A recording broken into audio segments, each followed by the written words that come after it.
तमाम साथियों को डिस्टर्ब ना करे, इसका ख्याल आप सबको रखना है।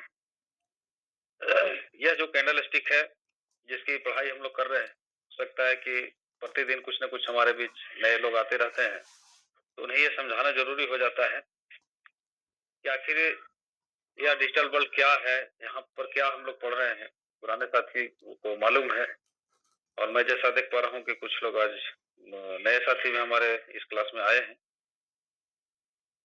मैं आप सबको बताना चाहूँगा बहुत संक्षिप्त में कि इस जो क्लास में आप उपस्थित हुए हैं, इस क्लास का आयोजन हमारे एआर डिजिटल वर्ल्ड के द्वारा किया गया है और एआर डिजिटल वर्ल्ड एक कंप्लीट एजुकेशनल इंस्टीट्यूट है, जहां पर आपको स्टॉक मार्केट की पूरी जानकारी, पूरी एजुकेशन आपको प्रोवाइड की जाती है। स्टेप बाय स्टेप सारी एजुकेशन आपको दिए जाते हैं और जिस क्लास में आप उपस्थित हैं, ये क्लास हमारा सबसे बेसिक और सबसे प्रारंभिक है। यदि आप पहले से भी कुछ जानते हैं या फिर आप बिल्कुल भी नहीं जानते हैं, आप सबके लिए शुरुआत हमारा इसी क्लास से होता है। तो ये हमारा सबसे प्रारंभिक क्लास है। आप हो सकता है कि पहले से भी किसी और संस्थान के द्वारा बहुत सारी चीजों को आप सीखे होंगे या फिर कहीं से भी आप उसको हासिल किए होंगे। मैं आप सबको रिक्वेस्ट करना चाहूंगा कि जब आप एआर डिजिटल वर्ल्ड पर आए हैं, तो हमारा एआर डिजिटल वर्ल्ड का जो सिस्टम है, हमारा एआर डिजिटल वर्ल्ड का जो पढ़ाने का तरीका है, आप उसे फॉलो करें। आप पहले से जो भी लेकर के आए हैं, आप बिल्कुल उसे किनारे रख दें। उससे यहाँ पर कोई मेल नहीं खाएगा आपका। एजुकेशन वही होगा, लेकिन सभी को पढ़ाने का तरीका अलग होता है। सभी लोग अपने अपने ढंग से पढ़ाते हैं और एआर डिजिटल वर्ल्ड पर भी आपको कुछ इसी प्रकार मिलने वाला है। इसलिए आपको कोई भी पढ़ाया हो, कोई बताया हो, तो उसको आप यहाँ पर मिलान करने की कोशिश ना करें। बिल्कुल आप एक कोरा कागज, बिल्कुल सादा पेपर बन करके आप यहाँ पे आए और हमारे एआर डिजिटल वर्ल्ड के द्वारा जो सिस्टम बनाया हुआ है, इस सिस्टम से आप इस एजुकेशन को लें। क्योंकि एआर डिजिटल वर्ल्ड इस शेड्यूल को बनाने से पहले ये विचार जरूर किया है कि हमारे पास जितने भी लोग आएंगे, हम 100% उसे प्रॉफिटेबल बनाएंगे। तो यहाँ पर इस सोच के तहत हम लोग इस एजुकेशन को प्रोवाइड कर रहे हैं। हमारा पैसा कमाना उद्देश्य नहीं है। अगर ये उद्देश्य पैसा कमाने का होता, तो निश्चित रूप से आप सबको मैं बताना चाहूंगा कि यह एजुकेशन इतनी सस्ती नहीं है कि आपको डेमो क्लास के रूप में कोई देगा। आजकल स्टॉक मार्केट का एजुकेशन कहीं भी आप प्राप्त करना चाहेंगे, पैसा पहले लेगा, बाद में आप सीखेंगे या नहीं सीखेंगे इसकी कोई गारंटी नहीं होगी। लेकिन हमारा यह डिजिटल वर्ल्ड कुछ उल्टा काम करता है। यहाँ हम आपको पहले डेमो क्लास देते हैं और आपको दिखाते हैं कि मैं जो पढ़ाता हूँ, हमारा पढ़ाने का तरीका क्या है और किस प्रकार का एजुकेशन है, ये आपके जीवन में क्या महत्व रखता है। आप खुद पहले इसका अंदाजा लगा लें। आपको यदि लगे कि यह एजुकेशन हमारे लिए महत्वपूर्ण है, यह एजुकेशन लेने के बाद हमारे जीवन में परिवर्तन आ सकता है, आप इस एजुकेशन को ले सकते हैं। आप पूरी तरह से अपने आप को कंफर्टेबल महसूस कर लें, इसके बाद ही आप हमारे पास एडमिशन लें। तो इस क्लास का आयोजन हम लोग सिर्फ इसलिए करते हैं, जबकि ये जो बेसिक और महत्वपूर्ण क्लास आपको दिया जा रहा है, आप यह डिजिटल वर्ल्ड से हट करके कहीं भी लेना चाहेंगे, मैं ऐसा समझता हूँ कि आपको 25 से 30 हजार रुपए से कम में कहीं कोई पढ़ाने के लिए आपको तैयार नहीं होगा, जितनी विस्तार पूर्वक आपको इस क्लास को दिया जाता है। तो ये चीज है, हम लोग का उद्देश्य जो है, लोगों को प्रॉफिटेबल बनाना है, आर्थिक आजादी दिलाना है। लोग इस एजुकेशन को लेकर के कुछ प्राप्त कर सकें, ये सोच के साथ हम लोग इस काम को करने का संकल्प लिए हैं और लगातार हम लोग इस दिशा में अग्रसर भी हैं। तो बिल्कुल इस भाव से आपको समझना है और हर एक बताई गई एजुकेशन को बिल्कुल बारीकियों के साथ आपको समझना है। क्लास का जो तरीका होगा, आप सबको हमने बताया है। या डिजिटल वर्ल्ड एक एजुकेशनल इंस्टीट्यूट है, तो आप यहाँ पर आए हैं तो कुछ पढ़ने आए हैं, तो बिल्कुल एक छात्र के जैसा बिहेव आपको करना है। हो सकता है आप किसी भी उम्र के हो सकते हैं, हो सकता है आप किसी वर्ग के भी हो सकते हैं, अमीर भी हो सकते हैं, गरीब भी हो सकते हैं। यहाँ पर जब आप आए हैं तो एक छात्र हैं और सभी लोग समान हैं। आप सीखने आए हैं तो वो बिहेवियर भी आपका वही होना चाहिए। इसके लिए करना क्या है, आप अपने साथ एक डायरी पेन जरूर रखें और अपने अंदर एक सीखने की प्रवृत्ति को लाएं। आप सीखने की एक जिज्ञासा को जगाएं, क्योंकि सीखने का कोई उम्र नहीं होता। इंसान चाहे तो मरते दम तक सीख सकता है। इसका कोई समय सीमा नहीं होता है, इसका कोई लिमिट नहीं होता है कि आपको इतना ही सीखना है। ये जीवन मिला, मानव जीवन मिला, सबसे उत्तम बातें हैं और ये मानव जीवन सफल हो, इसके लिए हम हर जगह कुछ न कुछ सीखने का काम करते हैं। तो यहाँ पर भी कुछ इसी प्रकार का है। तो यहाँ पर आप सबको सीखना है और इसी भाव में आपको इस एजुकेशन को प्राप्त करना है। तो ये चीजों का आपको ख्याल रखना है और इसी प्रकार से आप आगे बढ़ें। हमारी शुभकामनाएं आप सबके साथ है। आज का टॉपिक को हमने आपको बताया है सिंगल कैंडल स्टिक से। सबसे पहला टॉपिक, क्योंकि कल सोमवार था, कल सोमवार के दिन हम लोगों ने इस बैच की जब शुरुआत करी तो मार्केट के चार्ट पर जो कैंडल स्टिक दिखाई देते हैं, जो कुछ आकृतियों के तरह दिखते हैं, उसका नाम हम लोग यहाँ पर कैंडल स्टिक बोलते हैं। और ये ग्रीन और रेड कलर का होता है और इसका बनने का क्या तरीका होता है, क्या क्या इसमें चीज होते हैं, सारी चीजें हम लोगों ने कल पढ़ा है। और अब आज के दिन से हम लोग उस कैंडल स्टिक के अलग अलग नाम से जानने की कोशिश कर रहे हैं कि मार्केट के चार्ट पर जो इस साइज में दिखाई देता है इसका नाम क्या होता है और जो अलग साइज में दिखाई देता है उसका नाम क्या होता है। ये कुल मिलाकर के 6 प्रकार की जातियों में मिलेगा आपको। और मार्केट के चार्ट अलग अलग साइज और कलर के आधार पर देखें तो ये 38 प्रकार का कैंडल स्टिक होता है और सबका नाम अलग होता है। यहाँ पर हम लोग बिल्कुल विस्तार से सीख रहे हैं और आज हम लोग सिंगल कैंडल का पहला जाति हैमर के अंतर्गत आने वाले जितनी भी प्रजातियां हैं उसको हम लोग विस्तार से सीखने वाले हैं। इसी प्रकार से लगातार आपको शुक्रवार तक हम लोग इस एजुकेशन को देंगे और शनिवार को आपको एक डॉट सेशन में भाग लेना पड़ेगा और उसी में आपका एक टेस्ट होगा, जो कि हर एक शनिवार की सुबह की क्लास में हम लोग करते हैं। यदि उस टेस्ट को आप पास करते हैं तो ही आप हमारे आगे की क्लास में एडमिशन ले सकेंगे, अन्यथा आपका एडमिशन नहीं हो सकेगा।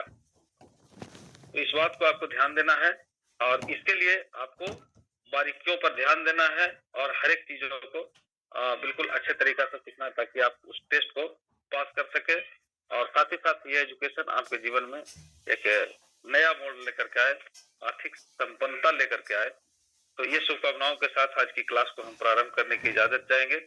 हमारे जो इस एजुकेशन को लगातार हमारे बीच देने का काम कर रहे हैं आदरणीय वीके लक्ष्मी नारायण सर, जो करनाल हरियाणा से इस क्लास में जुड़े हुए हैं और हम सबको इस एजुकेशन के बारे में बड़े ही बेहतरीन तरीके से बड़ी सरल भाषा में सिखाने की कोशिश कर रहे हैं।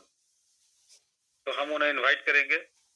उसके पूर्व आप सबको पता है किसी भी शिक्षक को क्लास में हम लोग कैसे अभिवादन करते हैं, हम लोग आज फिर से करेंगे और ये प्रतिदिन करेंगे, क्योंकि गुरु का सम्मान करना हमारी भारतीय सभ्यता में, हमारी भारतीय संस्कृति में काफी आवश्यक है। हम जब किसी गुरु को सम्मान देते हैं तो गुरु जो हमें उसके बदले में ज्ञान के रूपी प्रसाद को लौटाते हैं, ये हमारे जीवन को बड़ा ही सुंदर बना देता है, अद्भुत बना देता है। तो आइए हम लोग इसी परंपरा को निभाते हुए आज अपने गुरु वीके लक्ष्मी नारायण सर जी को इस क्लास में इनवाइट करेंगे और आप सबसे रिक्वेस्ट होगा अपनी माइक को खोलें और डिजिटली अभिवादन गुड इवनिंग सर बोलते हुए सर का स्वागत करें क्लास में। तो सर आप आए, आपका स्वागत है, क्लास को कंटिन्यू किया जाए। आदरणीय VK sir. Good evening sir. Good evening sir. Good evening sir. Good evening sir. Good evening sir. Good evening sir. Good evening. Good evening sir. जी गुड इवनिंग सभी को। गुड इवनिंग जी। Good evening sir. जी good evening. प्रणाम सर। जी प्रणाम। Good evening सभी को। Good evening sir. जी। मम्मी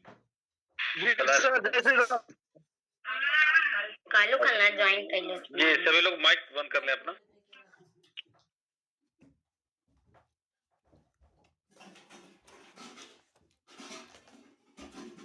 सर आपका भी बंद हो गया है, आप खोल लीजिए।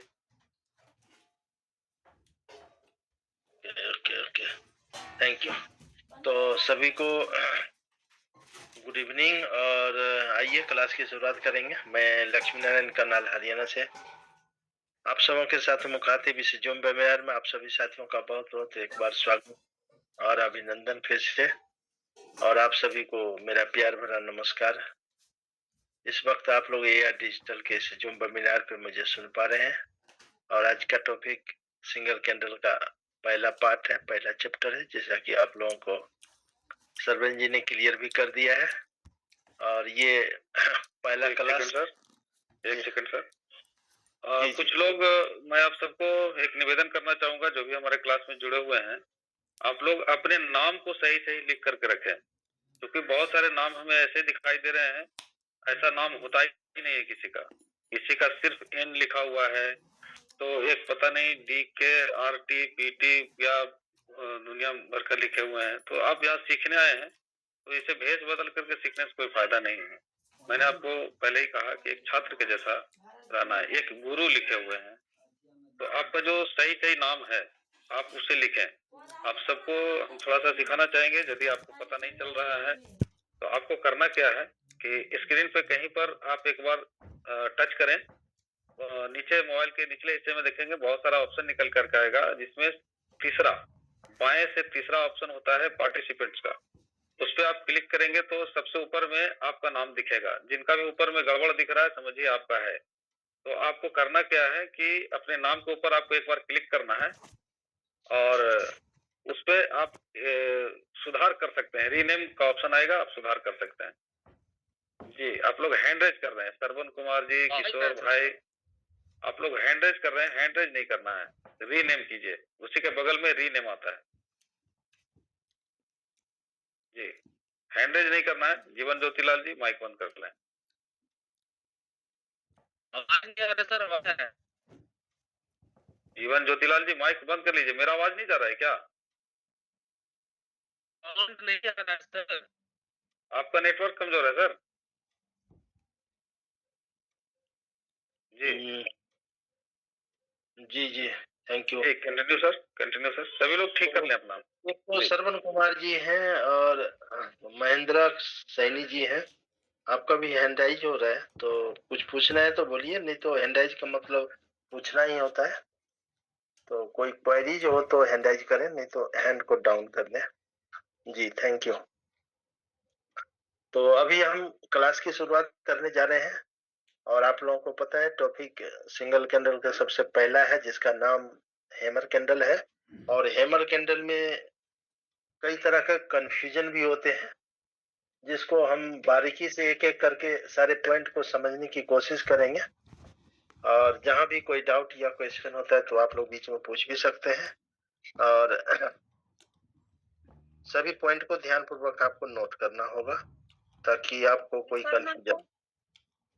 जी, तो आइए एक बार आप लोग नए साथी एक बार कंफर्म कर दीजिए मेरी आवाज सभी को क्लियर पहुंच रही है और स्क्रीन शेयर हो रहा है। Yes sir. Okay thank you. तो व्हाइट बोर्ड पे हम पहले चलेंगे और जहाँ पे हम कुछ आकृति बना करके आप लोगों को दिखाएंगे, जो हैमर कैंडल का आकृति होगा, और आकृति के आधार पे हम इसके जानकारी को बड़ी आसानी से समझ पाएंगे। क्योंकि कोई भी टॉपिक आप सिर्फ सुनेंगे तो आपको 10% से ज्यादा पहली बार में याद नहीं होता है, लेकिन उस आकृति को सुनने के साथ साथ आकृति दिखा दिया जाए या आकृति के साथ आप लोगों को उस टॉपिक के बारे में बताया जाए तो आपका याददाश्त परसेंटेज ज्यादा हो जाता है पहली बार में, यानी कि लगभग डबल याद हो जाएगा आपको। 20% के लगभग पहली बार में याद हो जाएगा। और उसी टॉपिक को यदि आप उस आकृति को अपने अपने हाथों से अपनी डायरी पे बनाते भी हैं और अपने हाथ से टॉपिक को लिखते भी हैं तो और भी ज्यादा आपका याददाश्त परसेंटेज बढ़ेगा, यानी पहली बार में आपको 30% तक याद हो जाएगा। तो आप सभी नए साथियों से अनुरोध है कि आप लोग परसेंटेज याद का ज्यादा से ज्यादा प्राप्त हो।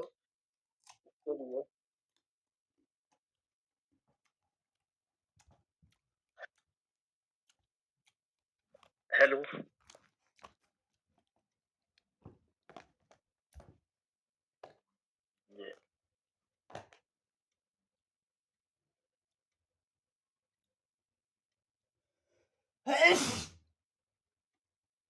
जी, एक बार आप लोग कंफर्म कीजिए, मेरी आवाज फिर से सही पहुंच ओके रही सर, है? ओके। जी, थैंक यू। तो इस आकृति को आप लोग अपने हाथों से अपनी डायरी पे जरूर बनाइएगा। ये आकृति जो है हथौड़े की आकृति में दिख रहा होगा आप लोगों को, और इसी हथौड़े की आकृति में दिखने के कारण इसका नाम हैमर रखा गया है, क्योंकि जापान के लोग अपनी भाषा में इस कैंडल का नाम हैमर कैंडल रखा है। और वो ये हैमर कैंडल इसलिए रखा है कि इसकी आकृति हथौड़े जैसा दिखती है। यानी कि आप लोग ध्यान से देखेंगे तो ये हथौड़े की आकृति में दिखता है, लेकिन एक सीधा एक उल्टा हथौड़ा दिख रहा होगा।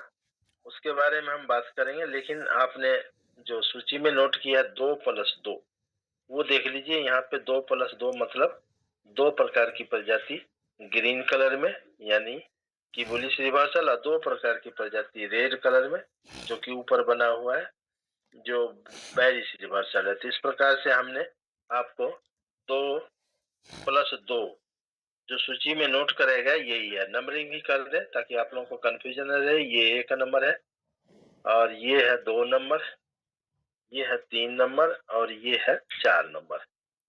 तो यहाँ पे 4 प्रकार के कैंडल जरूर है, लेकिन आकृति के आधार पे आप लोग देखेंगे तो 2 ही तरह की आकृति दिखेगा, यानी कि 1 नंबर और 3 नंबर सेम सीधा हथौड़ा में दिख रहा होगा, और 2 नंबर और 4 नंबर दोनों सेम आकृति है उल्टा हथौड़ा में।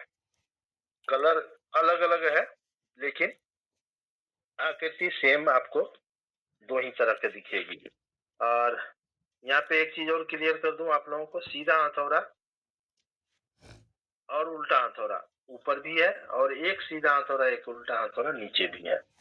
तो इस हिसाब से आकृति 2 ही तरह के है, लेकिन कैंडल 4 है, और चारों के नाम काम के बारे में हम विस्तार से समझने की कोशिश करेंगे। लेकिन उससे पहले मैं आपको बता दूं कि सीधा हथौड़ा का मतलब है यहाँ पे कि कोई भी हथौड़ा जब आप इस्तेमाल करते हैं तो इसी पोजीशन में रखना होता है, इसलिए ये दोनों सीधा है, और इसके विपरीत वाला उल्टा है। और जापान के लोग अपनी भाषा में सीधे हथौड़े को हैमर और उल्टे हथौड़े को इन्वर्टेड हैमर बोलते हैं। सीधे हथौड़े को जापान के लोग हैमर और उल्टे हथौड़े को इन्वर्टेड हैमर बोलते हैं। तो इसलिए इन सारी प्रजातियों को कॉमन नाम हैमर कैंडल ही दिया गया, चाहे वो सीधा हो चाहे उल्टा हो। हैमर अर्थात हथौड़े की आकृति में दिखता है, इसलिए इसका कॉमन नाम हैमर कैंडल स्टिक, जो कि आप लोगों ने सूची में नोट भी किया हुआ है।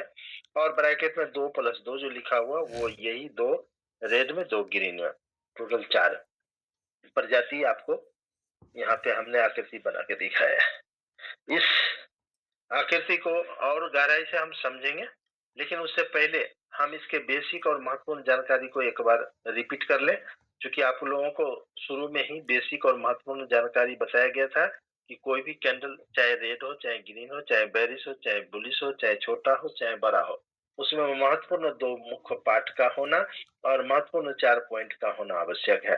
तो सभी कैंडल में ये होना जरूरी है। तो यहाँ हैमर में भी हम लोग आप एक नजर देखेंगे, ये बीच का मोटा और मजबूत भाग कैंडल का है, बॉडी पार्ट कहलाएगा, बॉडी पार्ट कहलाएगा। और ये पतली डंडी जो आप लोग देख रहे हैं, इसको हम लोग विक या शेडो, विक WIC के विक या शेडो दोनों पर्यायवाची शब्द है, इसलिए नए साथी एक बार नोट भी कर लेंगे। विक या शेडो जब भी बोला जाए तो समझिए ये पतली डंडी की ही बात हो रही है, लेकिन ध्यान रखना होगा ये बॉडी के निचले पोजीशन का होगा तो हम लोग इसके नाम लोअर शेडो या लोअर विक के नाम से जानेंगे, और बॉडी के ऊपरी पोजीशन का होगा तो इसे हम लोग अपर शेडो या अपर विक के नाम से जानेंगे। तो विक और शेडो दोनों पर्यायवाची शब्द सभी को नोट हो गया होगा। तो इस प्रकार से मुख्य 2 पार्ट्स प्राय सभी कैंडल में होता है, हमने हैमर में भी आप लोगों को दिखा दिया है। नेक्स्ट 4 पॉइंट की हम बात करेंगे यहाँ पे, क्योंकि मुख्य 4 पॉइंट भी मार्केट के 4 प्राइस को प्रदर्शित करने के लिए प्राय सभी कैंडल में होना आवश्यक है, तो इसलिए हम उसको भी यहाँ देखेंगे। सबसे पहले ओपन और क्लोज की हम बात कर लेते हैं, क्योंकि ये एक दूसरे में विपरीत और उल्टा होता है, जो कि आपको कल बेसिक में बताया भी गया था। तो उस हिसाब से आप लोगों को याद होगा, ग्रीन जब भी बनता है मार्केट के चार्ट पे तो नीचे से ओपन अर्थात खुलता है, और बॉडी के ऊपरी पोजीशन पे जाके ये क्लोज अर्थात बंद हो जाता है। इसके विपरीत रेड कलर कैंडल जब भी मार्केट के चार्ट पे बनेगा तो ये बॉडी के ऊपरी पोजीशन से ओपन और नीचे क्लोज होगा। अर्थात बंद हो जाएगा। इस प्रकार से ओपन क्लोज हमेशा एक दूसरे के विपरीत और उल्टा होता है और यहाँ भी हमने आपको दिखाया है। इसी तरह से नेक्स्ट 2 पॉइंट और बच गए, हाई लो, और ये हाई लो सभी कैंडल में एक जैसा ही ऊपर हाई नीचे लो, ऊपर हाई नीचे लो, ये सेम होता है चाहे रेड हो चाहे ग्रीन हो। सिर्फ ओपन क्लोज एक दूसरे के विपरीत और उल्टा होगा। ये चारों महत्वपूर्ण पॉइंट मार्केट के 4 प्राइस को प्रदर्शित करने के लिए सभी कैंडल में होना भी जरूरी है। जब तक ये चारों पॉइंट कंप्लीट नहीं होगा कोई भी कैंडल कंप्लीट नहीं माना जाएगा। तो जिस तरह से हमने आपको बेसिक और महत्वपूर्ण जानकारी की चर्चा की थी सभी कैंडल के लिए, यहाँ पे हैमर के बारे में भी हमने आपको दिखाने की कोशिश किया है। ये 4 पॉइंट आप लोगों को हमेशा ध्यान में रखना होगा और याद भी रखना होगा। ये हमने एक रेड और एक ग्रीन में दिखाया, बाकी जो बचे हुए 2 कैंडल और है उसमें भी आप लोग इसी तरह से ओपन क्लोज हाई लो को नोट करना चाहें तो नोट करके रख सकते हैं। अब हम आगे बढ़ेंगे। हैमर कैंडल स्टिक को मार्केट के चार्ट पे पहचानने के लिए आपको कुछ महत्वपूर्ण पॉइंट भी हम नोट कराएंगे, जिसके आधार पे जो है इसको बड़ी आसानी से मार्केट के चार्ट पे पहचान सकते हैं। क्यों? क्योंकि हैमर कैंडल हथौड़े की आकृति में दिखता तो है, लेकिन हर कैंडल हथौड़े की आकृति में दिखने वाला हैमर नहीं होगा। उसके लिए कुछ महत्वपूर्ण पॉइंट हम आपको नोट कराएंगे, जिससे ये आप लोगों को फाइनल हो जाएगा कि यही हैमर है, यानी हथौड़े वाले कैंडल है। तो सबसे पहला और महत्वपूर्ण पॉइंट सभी नए साथी ध्यान से नोट करें। Hammer candle stick